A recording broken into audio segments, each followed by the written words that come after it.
নমস্কার বন্ধুরা, সবাই কেমন আছেন? আমি কিভাবে পাবদা মাছের ঝাল বানাই সেই রেসিপি আপনাদের সঙ্গে শেয়ার করব। তাহলে আসুন শুরু করি আজকের রেসিপি। আমার এই রেসিপি যদি আপনাদের ভালো লাগে তাহলে অবশ্যই একটা লাইক করে দেবেন। আমার চ্যানেলে একদম নতুন বন্ধুরা প্লিজ চ্যানেলটিকে সাবস্ক্রাইব করে পাশে থাকুন, আর আমার ভিডিও সমস্ত নোটিফিকেশন সবার আগে পেতে পাশে থাকা বেল আইকনটি প্রেস করে দিন।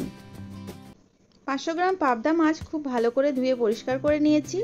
এর মধ্যে নুন, হলুদ আর সামান্য একটু সরষের তেল মাখিয়ে এটাকে 10 মিনিটের জন্য রেখে দেব। অন্যদিকে গ্যাস ওভেনে একটা কড়াই বসিয়ে দিয়েছি। কড়াইয়ে হাফ কাপ সরষের তেল দিয়েছি। এই রান্নাটা সরষের তেলেই হবে। এটা যখন গরম হয়ে ধোঁয়া ছাড়তে শুরু করবে তখন এর মধ্যে মাছগুলো দিয়ে ভেজে নেব। একটা ব্যাচে আমি দুটো করে মাছ ভেজে নিচ্ছি, কারণ আমার কড়াইটা এখানে একটু ছোট। আপনাদের যদি বড় সাইজের কড়াই হয় সেক্ষেত্রে আপনারা একটু বেশি মাছ দিয়েও ভাজতে পারবেন। এবার এক সাইড হয়ে গেলে আরেক সাইড উল্টে নিয়েছি। মাছগুলো খুব বেশি ডিপ করে ভাজবো না, হালকা ভাজা হয়ে গেলে তুলে নেব। আরেকটা কথা এখানে বলে রাখি, যখন মাছ ভাজা হয়ে যাবে মাছগুলো কড়াই থেকে তুলবো তখন গ্যাসের ফ্লেমটাকে কম করে তুলবো। হাই ফ্লেমে মাছগুলোকে তুললে ভেঙে যেতে পারে। এবার ওই একই তেলের মধ্যে আমি 1 টিস্পুন কালো জিরে দিয়ে দিলাম। কালো জিরেটা একটু ফুটে উঠলে এর মধ্যে দিয়ে দেব 1 টিস্পুন চিনি।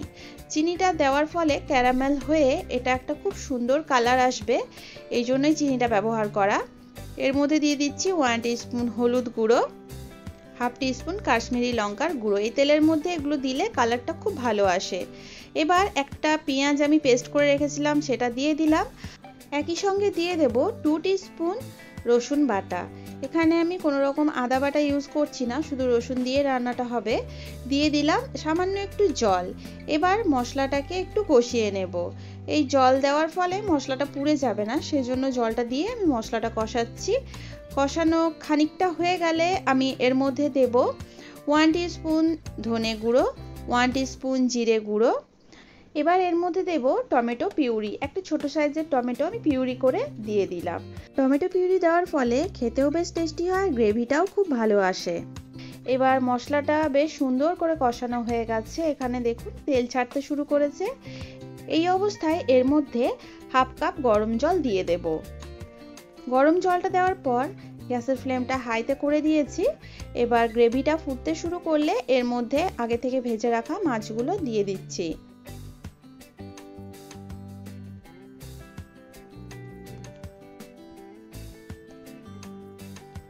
মাছগুলো দেওয়ার পর উপর থেকে চেরা কাঁচা লঙ্কা 4টে দিয়ে দিলাম। আপনারা যেরকম ঝাল খান সেরকম দেবেন।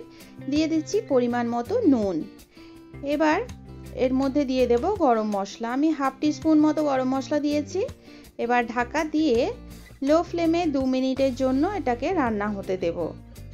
2 মিনিট হয়ে গেছে, গ্যাসের ফ্লেম আমি অফ করে দেব। উপর থেকে ধনেপাতা কুচি ছড়িয়ে দিলেই তৈরি হয়ে গেল পাবদা মাছের ঝাল।